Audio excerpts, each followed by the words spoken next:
it's your lucky day, today could be a double homily day. That is a double homily gospel. So we can either do them one after the other, or I can postpone one of them for you. No takers. All right, we'll start with the fast version of the first part of this gospel. More importantly, we all know the story of Peter, right? He's kind of the bumbling guy, but very faithful to Jesus. He's made the head of the church, or what becomes the church, I guess, to be accurate. With all his faults and failings, he still makes it to the top.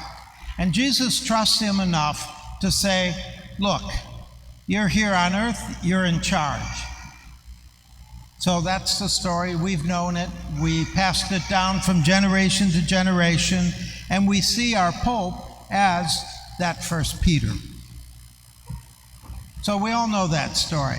But what we miss in the midst of all that is the other story, the one that I think is perhaps most important for us personally. And that is, Jesus is with his good friends, the ones whom he loves, his closest circle. And what does he talk about? He wants to know what people think of him. How natural, isn't it? How often we've done that when we were younger, asking our best friends, or what do you think of me? Or what are people saying about me? Such a natural question. And so he asks that question. And of course, the disciples decide to please him with an answer, well, they say you're the Christ, ultimately. Some think you're a prophet, some think you're this, some think you're that, and that.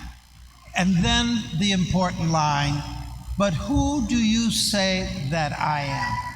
Who do you say that I am? I'm not interested in the others. The people who are important to me, those are the people who are going to tell me what you think of me. Who do you think I am? Now, we do that with our children, don't we? We're constantly reassuring them. We're holding them. We're kissing them. We're encouraging them.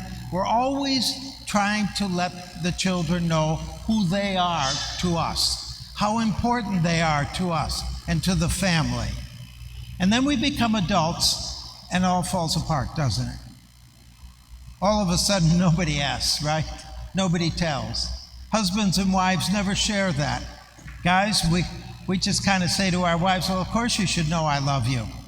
Wives would like a little more interest in it, a little more evidence, like flowers, gifts, or I love you, an embrace, a kiss, whatever. We need that. And as adults, we seem to have forgotten how to do that. And so Jesus, I think, has a very natural reaction to all the things he is doing. He knows he is famous. He knows he is doing something very important. But he needs to know his inner circle. Those who love him continue to do so and see him as important in their lives, not just as some famous person who maybe will give them a job, but who loves him. Maybe this week then we take a little look into our own lives to ask that question. Who do you say I am? Ask a husband, ask a wife, ask your family. Let others in your family and your inner circle know how much you love them. Reassure one another with that.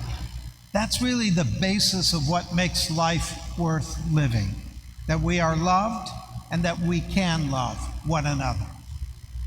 It's those simple gestures, the kiss, the embrace, the encouragement, not just for our children, but for adults, for one another. We need that. It's not wrong. It's not selfish. It's what Jesus himself needed. And if it was good for him, it certainly has to be good for us.